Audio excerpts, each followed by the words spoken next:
ನಮ್ಮ ಕೋಲಾರ ಜಿಲ್ಲೆಯ ಭಾರತೀಯ ಜನತಾ ಪಾರ್ಟಿಯ ಭೀಷ್ಮ ಅಂದ್ರೂ ತಪ್ಪಾಗಲಾರ್ದು. ಹಿರಿಯ ನಿಷ್ಠೂರವಾದಿ, ದೇಶಪ್ರೇಮಿ, ಸಂಘದಿಂದನೂ ಬೆಳೆದು ಬಂದು ಈ ಮಟ್ಟದಲ್ಲಿ ನಮ್ಮ ಕೋಲಾರ ಜಿಲ್ಲೆಯಲ್ಲಿ ಭಾರತೀಯ ಜನತಾ ಪಾರ್ಟಿಯಲ್ಲಿ ಅನೇಕ ಮುಖಂಡರುಗಳನ್ನು ಹುಟ್ಟುಹಾಕಿ ಅನೇಕ ಹೋರಾಟಗಳನ್ನು ಮಾಡಿ ಈ ಜಿಲ್ಲೆಯಲ್ಲಿ ಭಾರತೀಯ ಜನತಾ ಪಾರ್ಟಿ ಒಂದು ಸಂಸದರಾಗಬೇಕಂದ್ರೆ ಅದರಲ್ಲಿ ಮೂಲ ಕಾರಣಕರ್ತರು ಅದನ್ನು ತಪ್ಪಾಗಲಾರ್ದು ಪಾರ್ಥಸಾರಥಿ ಅಣ್ಣವರು. ಆತ್ಮೀಯ ಬಂಧುಗಳೇ, ಈ ಕಾರ್ಯಕ್ರಮ ನಾವು ಅಂದ್ಕೊಂಡಂಗಾಗಿಲ್ಲ. ಯಾಕೆಂದರೆ ನಮ್ಮದು ಉದ್ದೇಶ ಇದ್ದಿದ್ದು 100 ಜನ ಕಾರ್ಯಕರ್ತರು ಒಂದು ಜಾಗದಲ್ಲಿ ಸೇರಬೇಕು.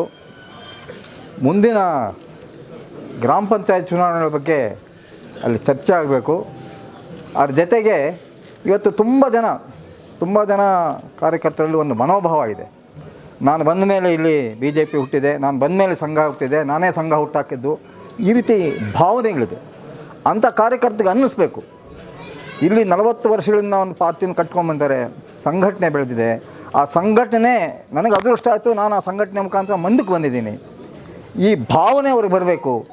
ನಾನು ಒಬ್ಬನೇ ಅಲ್ಲ, ಇಷ್ಟು ವರ್ಷಗಳ ಪರಿಶ್ರಮ, ಇಷ್ಟು ವರ್ಷಗಳ ಸಾಧನೆ ಮತ್ತು ಕಷ್ಟ ಸುಖ ನಷ್ಟ ಪೊಲೀಸ್ ಸ್ಟೇಷನ್ ಎಲ್ಲನೂ ಅನುಭವಿಸಿ ಕಾರ್ಯಕರ್ತರು ಕಷ್ಟಪಟ್ಟಿದ್ದಾರೆ. ಆ ಕಾರ್ಯಕರ್ತರಿಗೆ ನಾನು ಗೌರವ ಕೊಡಬೇಕು.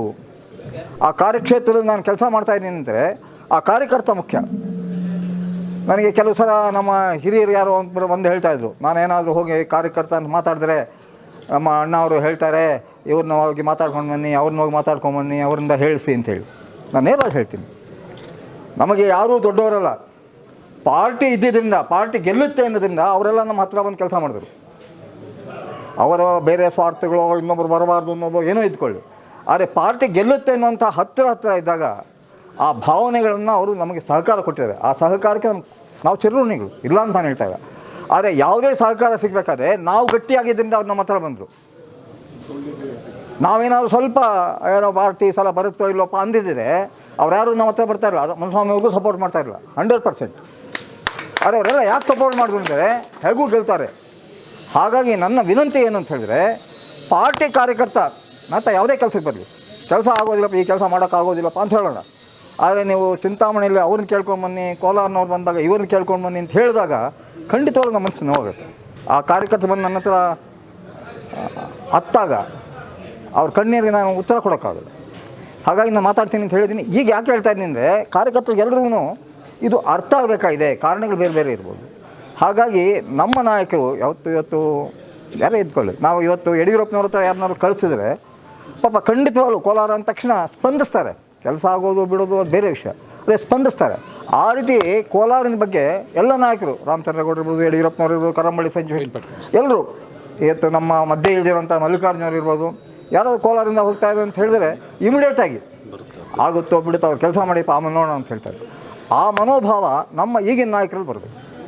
ಜಿಲ್ಲಾಧ್ಯಕ್ಷ ಇರ್ಬೋದು, MP ಇರ್ಬೋದು, ಅಥವಾ ಸೋತಿರೋ MLA ಗಳಿರ್ಬೋದು, ಮುಂದೆ MLA ಗಳಾಗೋರು ಇರ್ಬೋದು. ಎಲ್ಲಕ್ಕೂ ಮೂಲ ಕಾರಣ ಕಾರ್ಯಕರ್ತ. ನಾನು ಊಟ ಮಾಡ್ತಾನೋ, ಬೀಳ್ತಾನೋ, ಸೈಕಲ್ ಹೋಗ್ತಾನೋ, ಏನೋ ಮಾಡ್ತಾನೆ. ಆದರೆ ಯಾವತ್ತೂ ಅವನು ನಿಮ್ಮ ಹತ್ರ ದುಡ್ಡು ಕೇಳೋದಿಲ್ಲ, ಕಾಸು ಕೇಳೋದಿಲ್ಲ, ಅಥವಾ ಒಂದು ಸ್ವಾರ್ಥಕ್ಕೂ ಬರೋದಿಲ್ಲ. ನಾನು ಇಷ್ಟು ವರ್ಷಗಳಲ್ಲಿ ಯಾವತ್ತೂ ನಾನು ಯಾವುದೇ ಇದಕ್ಕೆ ಬಂದು ಅದೇ ಕಾರ್ಯಕರ್ತರು ಬಂದಾಗ ನೋಡಿಪ್ಪ ನಮ್ಮ ನಾಯಕರಿದ್ದಾರೆ, ಇವತ್ತು ನಮಗೊಂದು ಶಕ್ತಿ ಇದೆ, ನೀವು ಹೋಗಿ ಮಾತಾಡಿ ಅಂತ ಹೇಳೋಷ್ಟು ಮಟ್ಟಿಗೆ ನಮಗಿದೆ. ಅದನ್ನು ದಯವಿಟ್ಟು ನಾನು ನಿಮ್ಮಲ್ಲಿ ಅತ್ಯಂತ ವಿನಯಪೂರ್ವಕವಾಗಿ ಕೇಳ್ತಾ ಇದ್ದೀನಿ. ಯಾವುದೇ ಕಾರಣಕ್ಕೆ ಇನ್ನೊಬ್ಬ ನಾಯಕರ ಹತ್ರ ಕಳಿಸೋಂತಿಲ್ಲ. ನಮ್ಮ ಪಾರ್ಟಿಯವ್ರು ಅಲ್ಲದೇ ಇರೋರ ಹತ್ರ ನೀವು ಶಂಕರ ನಾಯಕರು ಮಾತಾಡಿದಪ್ಪ, ನನಗೆ ಪರಿಚಯ ಇದ್ದಾರೆ ಶಂಕರ ನಾಯಕರ ನಿಮ್ಮ ಬಗ್ಗೆ ಹೇಳಿ ಅಂತೇಳಿ ತುಂಬ ಸಂತೋಷ. ಆದರೆ ಇನ್ನೊಬ್ಬ ನಾಯಕರು ನೀವು ಕೇಳ್ಕೊಂಬನ್ನಿ ಅಂತ ಹೇಳುವಂಥದ್ದು ಇದೆಯಲ್ಲ, ಅದು ಖಂಡಿತವಾಗಲೂ ಶೋಭೆ ತರಂಥದ್ದಲ್ಲ. ಮತ್ತು ಕಾರ್ಯಕರ್ತ ಮನಸ್ಸು ನೋವಾಗುತ್ತೆ. ಯಾಕೆಂದರೆ ನಾವು 40 ವರ್ಷಗಳು ಅವರಿಂದ ಅವ್ರ ವಿರುದ್ಧ ಹೋರಾಡ್ಕೊಂಡು ಬಂದವ್ರೆ. ಯಾವತ್ತೂ ನಮ್ಗೆ ಸಹಕಾರ ಕೊಡಲಿಲ್ಲ. ಯಾವಾಗ ಅವ್ರಿಗೆ ಅವಕಾಶ ಇತ್ತು ಗೆಲ್ಲುವಂಥ ಇದು ಬಂದಾಗ ನಮ್ಮ ಹತ್ರ ಏನೋ ಮಾಡ್ಕೊಂಡು ಬರ್ತಾಯಿದ್ರು. ಅಷ್ಟು ಬಿಟ್ಟರೆ ಪ್ರತಿ ಕ್ಷಣದಲ್ಲೂ ನಮ್ಮ ವಿರೋಧ ಮಾಡ್ಕೊಂಡು ಬಂದವ್ರೆ. ನಮ್ಮನ್ನು ಕಲ್ಲಲ್ಲಿ ಓಡಿಸಿದವರು, ಜೈಲಿಗೆ ಕಳಿಸೋದಕ್ಕೆ ಪ್ರೇರಣೆ ಕೊಟ್ಟವರು ಅವರು, ನಮ್ಮನ್ನು ಜೈಲಿಗೆ ಕಳಿಸೋದಕ್ಕೆ ಅಂದರೆ ಪೊಲೀಸ್ನವ್ರಿಗೆ ಹೇಳಿ ಎಷ್ಟು ಹೊಡಿತೀರಿ ನೋಡಿರಿ ನೋಡೋಣ ಅಂತ ಹೇಳ್ತಾರೆ ಇವರೆಲ್ಲೂ. ಆದರೆ ಅದಕ್ಕೆ ಯಾವುದಕ್ಕೂ ನಾವು ಜಗ್ಗಿಲ್ಲ. ಅರೆ ಇವತ್ತು ನಾವು ಅವ್ರ ಹತ್ರ ಹೋಗಬೇಕು ಅಂದಾಗ ನನಗೆ ಅನುಭವ ಆಗಿಲ್ಲ, ನನಗೆ ಯಾರು ಹೇಳಿಲ್ಲ, ಅಥವಾ ನಾನು ಹೋಗ್ಬೇಕಾದ್ರೆ ಬೇರೆಯೇ ಇದೆ.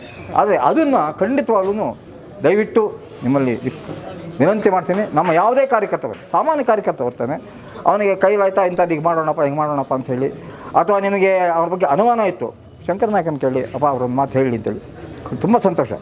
ಆದರೆ ನೀವು ಆ ಎಮ್ ಎಲ್ ಎನ್ ಕೇಳ್ಕೊಂಬನ್ನಿ, ಚಿಂತಾಮಣಿ ಎಮ್ ಎಲ್ ಹತ್ರ ಒಂದು ಮಾತು ಹೇಳಿಸಿ ಅನ್ನೋಂಥದ್ದು ಇದೆಯಲ್ಲ, ನನಗೆ ಚಿಂತಾಮಣಿ ಕಾರ್ಯಕರ್ತರು ತುಂಬ ಜನ ಹೇಳಿದರು, ತುಂಬ ಜನ ಇನ್ನೂ ಅವ್ರಿಗಿಂತ ತುಂಬ ಚಿಂತಾಮಣಿ ಕಾರ್ಯಕರ್ತರು, ಶಿಡ್ಲಘಟ್ಟದ ಕಾರ್ಯಕರ್ತರು ಹೇಳಿದ್ರು, ಸರ್ ಅವ್ರು ಅಲ್ಲಿಗೆ ಹೋಗ್ತಾರೆ, ನಮ್ಮ ಮಾತು ಕೇಳೋದಿಲ್ಲ ಅಂತೇಳಿ. ಇದು ನಿಮ್ಮ ರಾಜಕೀಯ ವ್ಯವಹಾರದಲ್ಲಿ ಇದ್ಕೊಳ್ಳಿ. ಆದರೆ ನಮ್ಮ ಕಾರ್ಯಕರ್ತ ಅಂತ ಬಂದಾಗ ಯಾವುದೇ ಕಾರಣಕ್ಕೆ ಅದೆಂಥದೇ ಕೆಲಸ ಆಗಲಿ, ಬರ್ತಾರೆ ನಾನು ಇದ್ದೀನಿ, ನನ್ನ ಜೊತೆಗಿದ್ದೀನಿ, ನಾನು ನಿಮ್ಮ ಪ್ರತಿನಿಧಿ, ಬನ್ನಿ ಡಿ ಸಿ ಆಫ್ಸ್ಗೆ ಹೋಗ್ಬೇಕಾ, ಪೊಲೀಸ್ ಸ್ಟೇಷನ್ಗೆ ಹೋಗ್ಬೇಕು, ಹೋಗೋಣ, ಅಥವಾ ನಂಗೆ ಕೈಲಾಯ್ತಾ ಫೋನ್ ಮಾಡಿ ಹೇಳೋಣ, ಇಲ್ಲ ನಾನೇ ಸಾಧ್ಯ ಇದ್ದರೆ ಹೋಗೋಣ. ಯಾಕೆಂದರೆ ನಮ್ಮ ಕಾರ್ಯಕರ್ತರು ನನಗಂತೂ ಪೂರ್ಣವಾದ ವಿಶ್ವಾಸ ಇದೆ, ಅನಾವಶ್ಯಕವಾಗಿ ಯಾವುದಕ್ಕೂ ಬರೋದಿಲ್ಲ, ಅನ್ಯಾಯಕ್ಕೆ ಬರೋದಿಲ್ಲ. ಅವನಿಗೆ ತೊಂದರೆ ಆದಾಗ ಅಥವಾ ಅವನ ಜೊತೆಯಲ್ಲಿರುವಂಥ ಸಮಾಜಕ್ಕೆ ತೊಂದರೆ ಆದಾಗ ಖಂಡಿತ ಬರ್ತದೆ.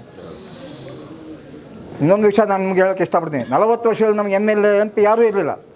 ಆದರೆ 40 ವರ್ಷಗಳಲ್ಲೂ ನಾವು ಪೊಲೀಸ್ ಸ್ಟೇಷನು, ಜೈಲು, ಕೋರ್ಟು ಇದೆಲ್ಲ ಸಾಧಿಸ್ಕೊಂಡ್ಬಂದಿದ್ವಿ. ಯಾವುದೇ ಪೊಲೀಸ್ನವ್ರು ನಮ್ಮ ಕಾರ್ಯಕರ್ತರ ಬಗ್ಗೆ ಮಾತಾಡಬೇಕಾದ್ರೆ ಎಚ್ಚರಿಕೆಯನ್ನು ಮಾತಾಡ್ತಾಯಿದ್ವಿ. ಹಾಗಾಗಿ ಅದೇನಾದರೂ ಇದ್ದರೆ ನಾವು ನೋಡ್ತಾ ಇದ್ವಿ, ನೀವು ಏನು ಮಾಡಬೇಕಾ ನನ್ನ ಮಾಡಿ ಆಮೇಲೆ ಕೊಡ್ಕೊಳ್ಳೋಣ. ಅಂದರೆ ಕಾರ್ಯಕರ್ತನಿಗೆ ಒಂದು ಆತ್ಮವಿಶ್ವಾಸ ಇರಬೇಕು, ಒಂದು ದೃಢತೆ ಇರಬೇಕು. ನಾನು ನೋಡಪ್ಪ ಈಗ ಹೋಗ್ತೀನಿ, ನಾನು ಹೋದಾಗ ಬರ್ತಾರೆ, ನನಗೆ ಹಿಂದೆ ಇರೋಬ್ರು ಇದ್ದಾರೆ ಅಂತ ಹೇಳಿಸ್ಬಿಡ್ತೀವಿ. ಅದು ಅವಶ್ಯಕತೆ ಇರೋದು ಬಿಡೋದು ಬೇರೆ ಪ್ರಶ್ನೆ. ಆದರೆ ನಮ್ಮ ಹತ್ರ ಬಂದಾಗ ಖಂಡಿತವಾಗ್ಲೂ ಯಾವುದೇ ಕಾರಣಕ್ಕೆ ನಾನು ಅವ್ರು ನೋಡಿ ಇವ್ರು ನೋಡಿ ಅಂತ ಹೇಳೋಂಥ ಪರಿಸ್ಥಿತಿ ಬರಲ್ಲ. ಒಂದೇದು. ಎರಡನೇದು, ಬೇರೆಯವರೆಲ್ಲ ಬರ್ತಾರೆ ಎಲೆಕ್ಷನ್ ಟೈಮಲ್ಲಿ, ತುಂಬ ಜನ ನಮ್ಮ ಕೆಲಸ ಮಾಡಿದ್ದಾರೆ, ಅವರೆಲ್ಲರಿಗೂ ನಮ್ಮ ಧನ್ಯವಾದಗಳು, ಕೃತಜ್ಞತೆಗಳಿದೆ. ಆದರೆ ಪಾರ್ಟಿ ಕಾರ್ಯಕರ್ತನಿಗೆ ವಿಶೇಷವಾದ ಗಮನ ಇದೆ. ಯಾಕೆ ಪಾರ್ಟಿ ಕಾರ್ಯಕರ್ತನಿಗೆ ಪಾರ್ಟಿ ಅಧಿಕಾರದಲ್ಲಿ ಇಲ್ಲದೇ ಇರಲಿ, ಗಂಟು ಜೋರಾಗಿದೆ ಬಿಡ, ಪಾಲಿ ಕಳಿಸುತ್ತೆ, ಇಲ್ಲದೇ ಇರಲಿ, ನಮಗಾಗಿ ಕೆಲಸ ಮಾಡಿದ್ದಾರೆ. ಮುನ್ಸ್ವಾಮಿಯವ್ರು ನೋಡಿಲ್ಲ, ಆದರೆ ಮುನ್ಸ್ವಾಮಿಗಳು ಕೆಲಸ ಮಾಡಿದ್ದಾರೆ, ಮುನ್ಸ್ವಾಮಿಯವ್ರಿಗಲ್ದೇನು ಆ ಸಿಂಬಲ್ ಕೆಲಸ ಮಾಡಿದ್ದಾರೆ. ಹಾಗಾಗಿ ನಮ್ಮ ಕಾರ್ಯಕರ್ತ ಯಾರೇ ಆಗಲಿ ಅವನಿಗೆ ಏನು ಸಹಕಾರ ಕೊಡ್ಬೋದು, ನ್ಯಾಯಯುತವಾದದ್ದು, ಧರ್ಮಯುತವಾದದ್ದು ಅದನ್ನು ಖಂಡಿತ ಮಾಡ್ಬೋದು. ಹಾಗಾಗಿ ಮುನ್ಸ್ವಾಮಿಯವ್ರು ನಮ್ಮ ನಾಯಕರು ಅಂತೇಳಿ ನಿಮ್ಮ ಹತ್ರ ಬರ್ತಾರೆ ಹೊರತು ಇನ್ಯಾವುದಕ್ಕೂ ಬರೋದಿಲ್ಲ. ಹಾಗಾಗಿ ನಮ್ಮ ಕೈಲಾಗಿದ್ದು ಖಂಡಿತವಾಗ್ಲೂ ನಾನು ಹೇಳಿದ್ನಲ್ಲ, ಅನ್ಯಾಯಕ್ಕೆ ಬರೋದಿಲ್ಲ, ನಿಮ್ಮ ಹತ್ರ ದುಡ್ಡು ಕಾಸಿಗೆ ಬರೋದಿಲ್ಲ. ದುಡ್ಡು ಕಾಸು ಯಾವುದೋ ಡೊನೇಷನ್ ಯಾವುದೋ ಕಾರ್ಯಕ್ರಮ ಮಾಡ್ತೀವಪ್ಪ, ಈ ಕಾರ್ಯಕ್ರಮ ಮಾಡ್ತಾಯಿದ್ದೀವಿ, ಡೊನೇಷನ್ ಕೊಡಿ ಸರ್ ಅಂತ ಬರ್ಬೋದು, ಅದು ಬೇರೆ ವಿಷಯ. ಆದರೆ ಅದು ಒಳ್ಳೆಯದಕ್ಕೆ ಬರ್ತಾರೆ ಹೊರತು ಯಾವತ್ತೂ ಇದಕ್ಕೆ ಬರೋದು. ಹಾಗಾಗಿ ನನ್ನ ಮನವಿ ನಿಮ್ಮಲ್ಲಿ ಇದೊಂದು ಆಗಬೇಕಾಗಿ. ಮಿಕ್ಕಿದ್ದು ನಮ್ಮೆಲ್ಲ ಕಾರ್ಯಕರ್ತರು ಗೊತ್ತಿದೆ, ಈ ಕಾರ್ಯಕ್ರಮ ನಾವು ಏನೂ ಅಂದ್ಕೊಳ್ಳಿಲ್ಲ, ಹೇಗೋ ಒಂದು 100 ಜನ ಕಾರ್ಯಕರ್ತರು ಸೇರೋಣ ಒಂದು ಸಲ, ಹಳಬರಿಗೆ ಪರಿಚಯ ಆಗಲಿ ಹೊಸಬ್ರದ್ದು, ಅಥವಾ ಹೊಸಬ್ರಿಗೆ ನಮ್ಮ ಹಿಂದೆ ಇಷ್ಟೊಂದು ಶಕ್ತಿ ಇದೆ ಅಂತ ಗೊತ್ತಾಗಲಿ ಅನ್ನೋಂಥ ಉದ್ದೇಶದಿಂದ ಇದು ಮಾಡಿದ್ವಿ. ಆದರೆ ಇದು ಕಾರ್ಯಕ್ರಮಕ್ಕಿಂತ ಜಾತ್ರೆ ಆಯಿತು, ಅದು ಚಿಂತೆ ಇಲ್ಲ. ಎಲ್ಲ ಕಾರ್ಯಕರ್ತರು ಉತ್ಸಾಹ ಇದೆಯಲ್ಲ, ನಾನು ಈ ಕಾರ್ಯಕ್ರಮದಲ್ಲಿ ಪಾಲ್ಗೊಳ್ಬೇಕು, ನಾನು ಬರಬೇಕು. ಇನ್ವಿಟೇಷನ್ ಮಾಡ್ತಿಲ್ಲ, ಇನ್ವಿಟೇಷನ್ 100-150 ಮಾಡಿಸಿದ್ರೆ ಯಾರು ಕೊಟ್ಟಿದ್ದಾರೆ. ಆದ್ರೂ ಈ ಕರೆಗೆ ಎಲ್ಲರೂ ಈ ಕಾರ್ಯಕ್ರಮದಲ್ಲಿ ಪಾಲ್ಗೊಳ್ಬೇಕು ಅಂತ ಬಂದಿರೋದ್ರಿಂದ ತಮ್ಮೆಲ್ಲರಿಗೂ ಅತ್ಯಂತ ವಿನಯಪೂರ್ವಕವಾಗಿ ನಾನು ಅಭಿನಂದನೆಗಳನ್ನು, ಧನ್ಯವಾದಗಳನ್ನು ಹೇಳ್ತೀನಿ. ಕೊನೆ ಭಾಷಣ ಅಲ್ಲ, ಇದು ಮಾತಾಡೋರು ಇದ್ದಾರೆ. ಆದರೆ ನನ್ನ ಕರ್ತವ್ಯ, ಯಾಕೆಂದರೆ ಆ ಹೆಸರಿನಲ್ಲಿ ಬಂದಿರಿ, ಹಾಗಾಗಿ ನಾನು ನಿಮ್ಮೆಲ್ಲರಿಗೂ ಕೃತಜ್ಞತೆಗಳನ್ನು ಸಮರ್ಪಣೆ ಮಾಡ್ತೀನಿ. ಈಗ ನಮ್ಮ ಹಿರಿಯರು ಮಾತಾಡ್ತಾರೆ, ಆಮೇಲೆ ನಾವೆಲ್ಲ ಎಲ್ಲರೂ ಊಟ ಮಾಡ್ಕೊಂಡು ಹೋಗಬೇಕು. ಯಾಕೆ ನಾನು ಊಟ ಆಗದೆ ಇದ್ದರೆ ಖಂಡಿತ ಮಾಡ್ತಾಯಿದ್ದೆ.